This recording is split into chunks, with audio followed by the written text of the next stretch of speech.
Pipirma na raw finally si Jenilyn Mercado sa Kapuso Network ulit anytime soon. Pagkatapos lumutang ang mga balita na nakikipag-usap di umano ang emisaryo nito sa ABS-CBN na itinanggi naman ng mga taga-Kapamilya Network na kukunin nila ito.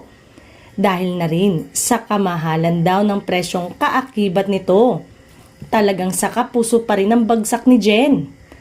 Wala rin naman daw plano ang TV5 na kunin siya at iwas na magamit pa bilang leverage sa nego ng contract tulad ng ginawa ng ibang artista. Talagang forced to sign up na sa GMA ulit si Jen.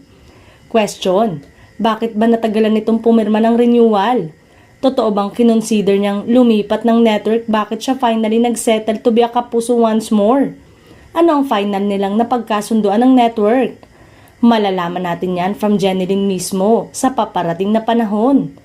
Samantalang, dininay na noon ni Jenilyn ang umuugong na balitang lilipat siya ng TV network. Hindi pa rin kasi matapos-tapos ang chikang iiwanan ng aktres ang GMA7 na kanyang home network sa loob ng 20 years. Hanggang hindi ba final ang pagperma nitong muli sa Kapuso Network? Hindi rin siya nakaiwas sa balitang may offer ang ABS-CBN sa kanya na dininay naman agad ng tatlo niyang manager.